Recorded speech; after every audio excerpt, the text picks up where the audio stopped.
How's it going, Internet Land? This is Zachamus Prime, aka Zachamus Prime, here with another Transformers review. And today we're reviewing the Transformers Siege Ultra Magnus. And this figure is actually really cool. I like him a lot. This is our first more leader class sized leader class figure from the Siege line, because Shockwave. Of course, the concept for the leader class figures this time around is that it's a Voyager class figure with armor, and I really feel that that concept was invented for Ultra Magnus. Like, that Ultra Magnus was what made them adopt that convention, and then Shockwave was kind of grasping at straws, which is why Shockwave ends up being really short. Though, as I've pointed out to a couple people now on the internet, in terms of part count and paint apps and even weight, Shockwave isn't that much different from Ultra Magnus. He's just shorter overall because his armor fits on the back and makes him wide instead of making him tall like Ultra Magnus. So whatever. It's potato. They're both leader class figures, and I feel that you get your money's worth out of both of them, really. But I really like this one. I was looking forward to it. But anyhow, so Siege class figure, so he's got a lot of good surface details on him. I actually really like some of these cool details like here. Stuff like that. He's molded out of good plastic. He's got the typical Siege paint apps, so you've got the silver paint smeared on here, legs, toes, inside of his forearms. Why it's on the inside and not the outside, I can't even begin to explain, but whatevs. Also, you get a little bit back here. A few tampo prints, few masked prints. All in all, I mean, it looks really good. It's a really nice looking Ultra Magnus. I think that this is actually a better looking Ultra Magnus than the Combiner Wars one that we got. Which, by the way, yes, the Combiner Wars one is a little bit taller. I don't have it with me, so I can't do a side by side comparison. It is a little bit taller, but it's actually lighter weight than this. So, I mean, like, this is a really solidly built figure. Anyhow, let's get into accessories real quick. He comes with this gun here. It is molded in red plastic, painted with silver plastic. Just pegs into his fist like so. He also has these guns. I don't know what to do with them. The instructions actually don't mention them, I think, at all. I don't know. I really kind of just glossed over the instructions just to make sure I hadn't missed anything.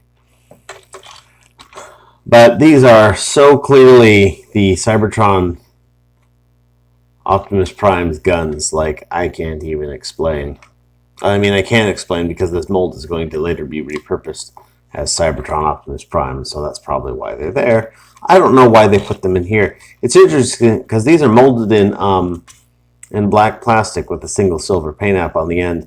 The only other thing on this whole figure that's molded in black plastic is the wheels. So they're like, hey, he shares the same wheels as Galaxy Force Prime. Let's give him the same guns. Yes! I don't know. Doesn't make any sense. Last but not least is his little shoulder rockets here. They just plug in via the 3mm or 5mm peg system, whatnot. It's a great figure overall. I actually really like this. I think it's fantastic. In terms of posability, his head is on it's technically a ball joint, I think. Yeah, it's a ball joint, but it's like really limited, so really you can just look up and down. You really can't tilt his head side to side at all, but it'll rotate just fine. Arms are on a typical universal joint system, so it's nice. So there's pretty much no ball joints in Deluxe class and up for the Siege line, because what I understand is that they were looking at it and they're like, yeah, ball joints are going to wear out over time. They're not going to give the strength. If you're going to be fitting, like like, 6 cog figures on somebody's arm, you need to have joints that are going to support weight. And so that's why they moved to these universal joints. So that's good. So he's got full range of motion. Bicep swivel here. Elbows is 90 degrees. He's got waist articulation for days. Once his arms get out of the way, he'll do a full Van Damme. Once his arms and his guns get out of the way,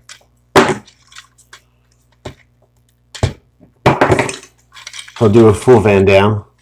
Yeah! He's got a thigh swivel built into his joint here. A little less than 90 degrees on that. His leg is really chunky, as I'm sure you can imagine. So a little less than 90 degrees on that knee joint.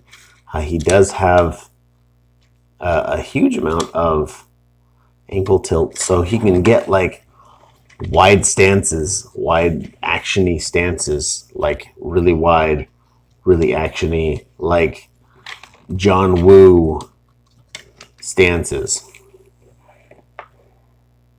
So that's cool.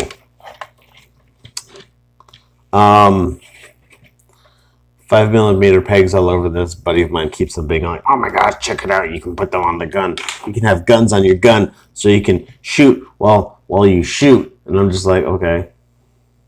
But it's definitely something that you can do if you want, or you can put these guns in his hands and then,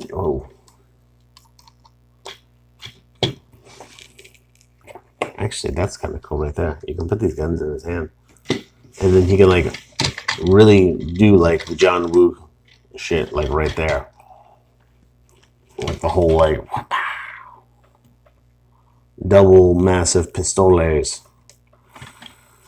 But anyhow, so that's his posability. Let's get him transformed up. First thing I'm going to do is take off all of his accessories, including his shoulder missiles. They got to go. It's all got to go. Everything's got to go. Go. And then we're going to take off everything else. We're going to undress him. So basically, everything just pegs on. You just take the shoulders, yank on it just like that. They come right off. His chest armor here, pull up here. It's tabbed in on the top. It's tabbed in on the back. It's actually tabbed on the back fairly tightly. Pull that off. You're just going to take this, it slides out that way, like so.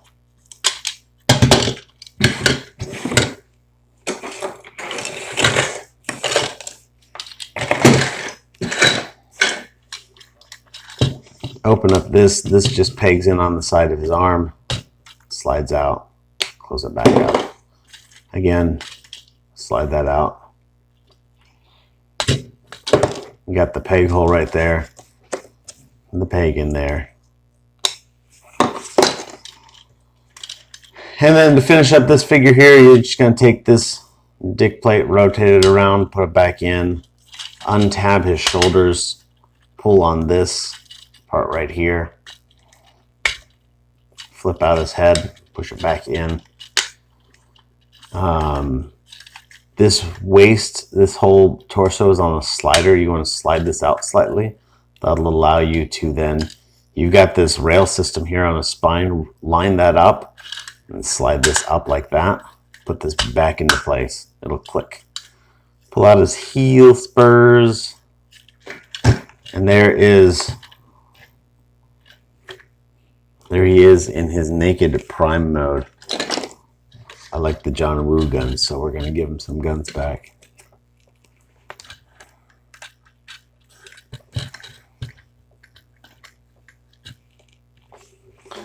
And I mean, he's a Voyager class figure, you know, on par with Optimus Prime.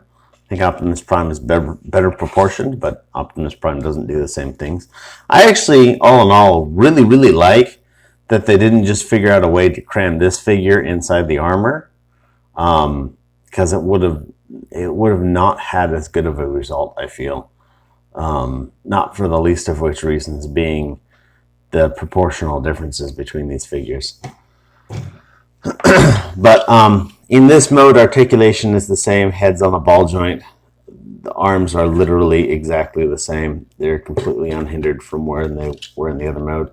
You get a tiny bit more range of motion out of his knee joints, though it's still not a full 90 degrees. Still has ankle tilts, though he has new ankles now. These ankles were covered up by the other one, so there's that. To continue his transformation, we're just going to move all that stuff out to the side. We're going to yank on his torso just a bit, slide this back down like so.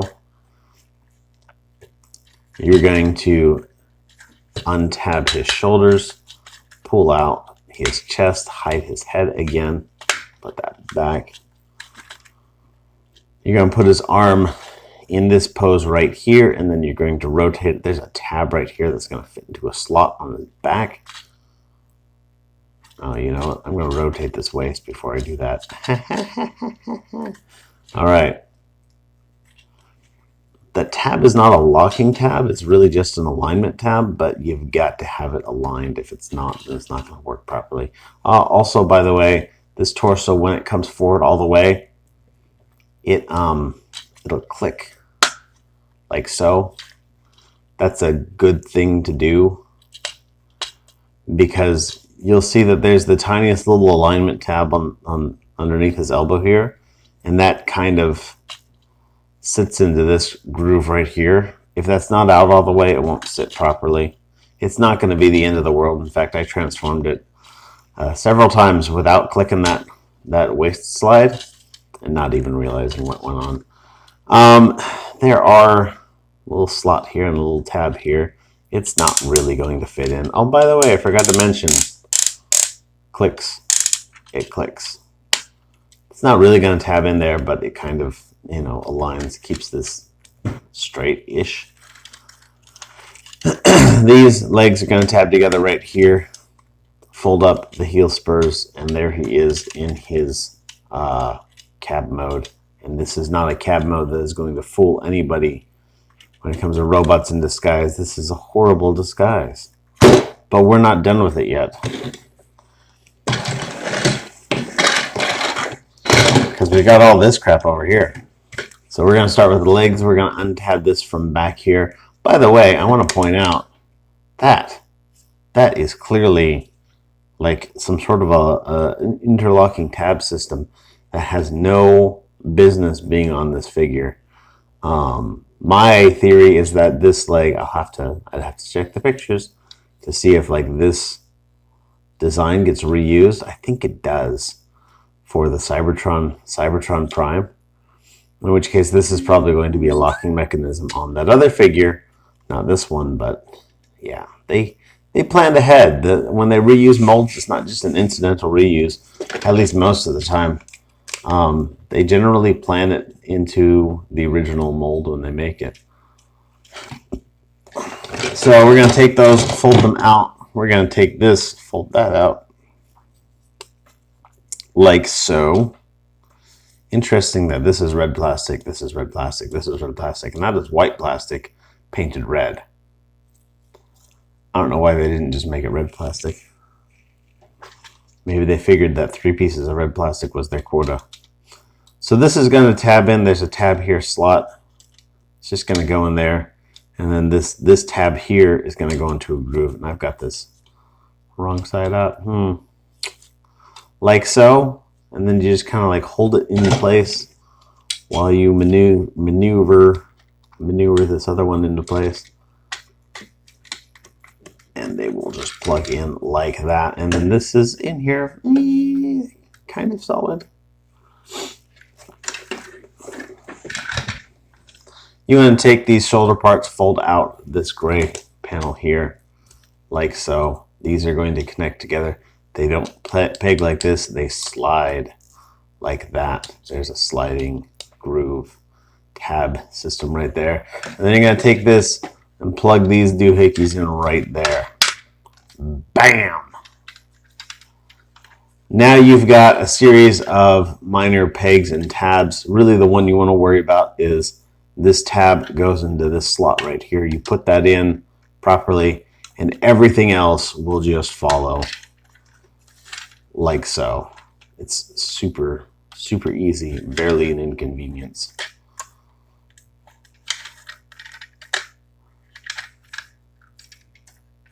Leave this part open. We're still going to work with that a little bit. Take these guys right here, plug it into these pegs, like so, like so. Peg. Then you want to take this guy here. He's got these tabs together, form this like a little like bridge in between his legs. That's going to fit into this little mechanism right there. Bam. And then you're just going to take this. It's not really going to peg in per se, but when it gets into the proper place, it kind of clicks a little bit.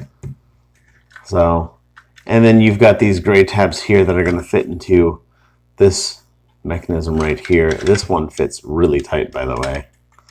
Like when you're pulling him out of vehicle mode, you're just like, geez, let go. And that's it for his halt mode. It's all pegged together. It's all tabbed together. I like to put these up front like this. On the box, you see these things put up front like this. And I'm just like, eh. I like that look better. I don't know. Though, I mean, his robot mode is a complete, you know, love letter homage to the G1 Ultra Magnus, but his alt mode clearly is a complete love letter homage to the Robots in Disguise Ultra Magnus. So, I mean, put these guns wherever you want. I like to stick them right here if I feel like putting them on at all, because really, again, like I said, these don't really have much of a place on this figure per se. Those are Cybertron Prime's guns. And then this, it would have been nice if it could fit inside the trailer. Since you're not really going to put anything in there, because there's like literally no space for putting anything in there. It would have been nice if the gun went in there somewhere, but I guess we'll put it out here. And there he is in his vehicle mode, and he is a big, mean-looking truck, just like the Cybertron Ultra Magnus. Like he's a really big, really mean-looking, really truck-looking truck. And he's not bad. Rolls, more or less. I think he can get most of his wheels to engage on a good day. No articulation in the truck. It's not going to turn or anything like that, but it's fine. But yeah, it's a good figure. I like this figure. It's fun. It's got a great looking robot mode. It's got, you know, good posability on him. Decent amount of heft. I really like this figure. I've been enjoying what they've been doing with the Siege line so far. And I think the Hasbro can keep up the good job. So Hasbro and Takara, actually, since the packaging is dual logoed like that. All right, thanks everybody for watching. You guys are all fantastic. I love you, and I'll see you on the next video. Go ahead and subscribe to my channel. Leave a like, leave a comment. Leave an offering of peace and enjoyment, or whatever, and whatever, and whatever. I'll catch you on the flip side. Have a good day. Be good to each other, and I will see you later. Bye.